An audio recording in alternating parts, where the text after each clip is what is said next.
Investing in non-traditional assets. Share your story. Would be interesting to hear a story, experience, returns from someone on investing in non-traditional assets, e.g. wine, Lego, etc.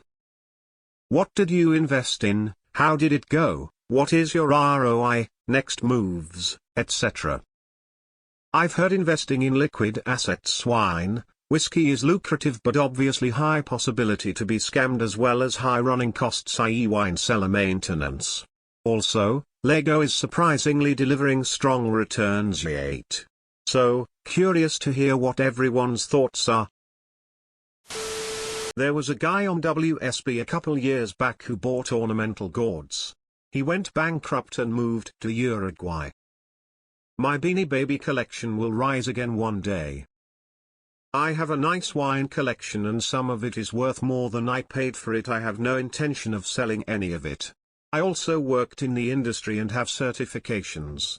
And from everything I've seen over the years, the only reliable money to be made in wine whiskey is in scamming people into wine whiskey investments. I'd include exceptions for people who have direct access to things most people don't. That's less ROI than it is monetizing a relationship. Local machine shop. Brought in a new guy to run the shop. I went in as a silent partner for 10. It very well paid off. Pokemon cards holding value in the face of inflation. Rarest ones increased 25 in 2 years. GameCube games, other retro Nintendo games, almost 100 increase in past 2 years, still climbing. I feel like if you are super knowledgeable in an area, like a hobbyist with years of research, then you might have the knowledge in that area to make a gold profit off of something like that. But I wouldn't invest in anything like that I didn't intimately know already. The types of alternatives you are referencing sound like they fall into the collectible category. The big problem there is it tends to be extremely subjective what the value is. This increases the overall risk a lot. JDM cars. GTR Skylines are only going to go up in value as the years go on. Easily 300, 100 increase in the last 10 years for most 20-year-old JDM cars. Musical instruments and bicycles. Coincidentally, these collectibles also pay daily dividends of immense joy. I bought a lot of retro video games, NES, SNES, N64, etc. in the early 2010s. They hold their value quite well, but I've liquidated most of them over the last 5 years. I know vintage Gibson guitars were seen as an investment vehicle a while back.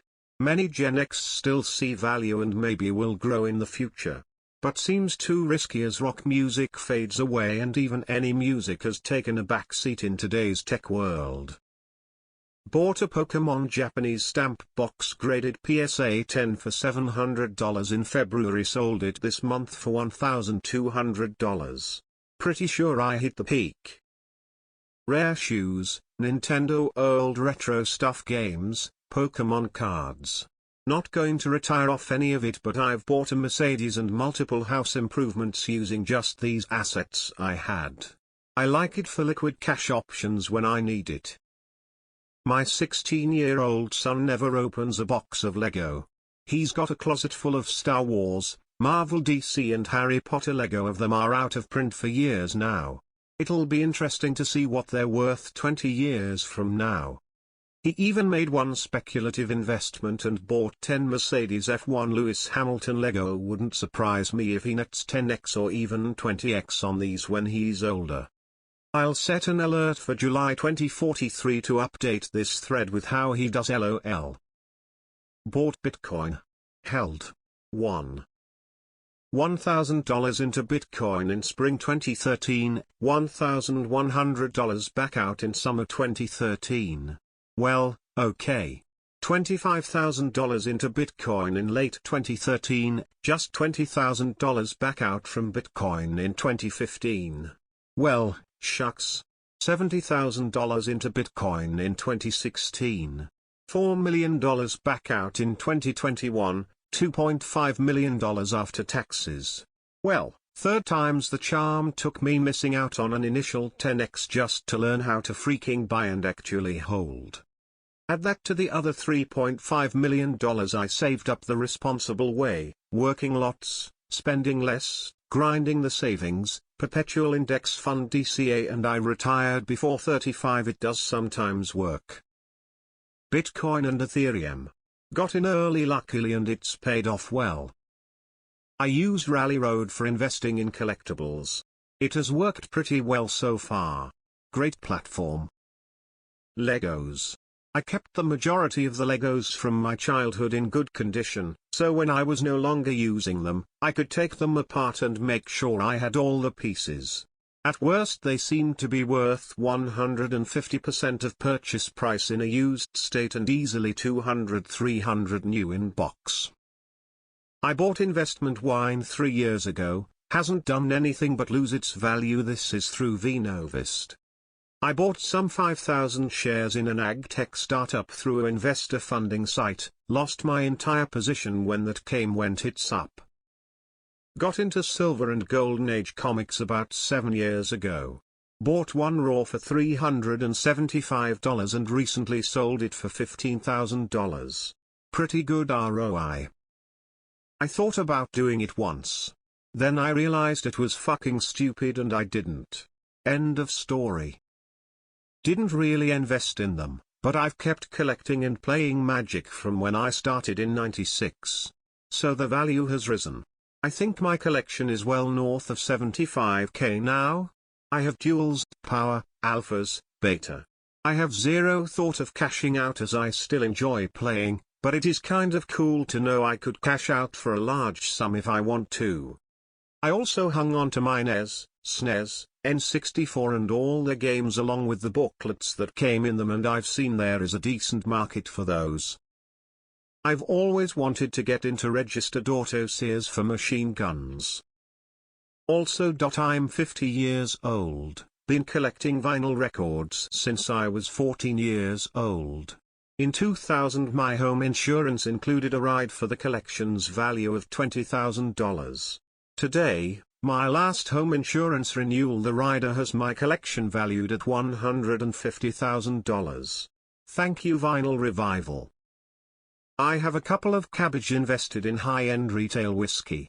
Mainly €200,350 per bottle. Stored free of charge in an empty chamber. I was around 6. I will let them sit there for 20 years and check back 2042. How do you invest in Lego? I thought it was a private company. So far, not a single mention about investing in watches. CSGO skins.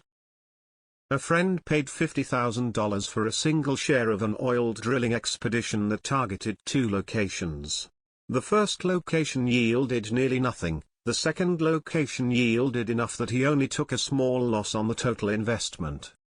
He did say that the tax advantages for oil drilling are ridiculously beneficial. Invest in a weed-growing tent, sell the weed from it, buy a bigger tent with the funds. Grow weed in both of them. Buy silver with the cash and hold it physically to avoid taxes and to combat inflation. I bought Pocky and Rocky 2 for the SNES for like $20 in 2005 or so. It sells for $600-$1,000 now. I had a silver bar phase, sold years later for about even, so I guess it stored value for a bit, but it also didn't really do anything and I just got currency with its value inflated away anyway back, so I'm over it. I invested in Freon R134A.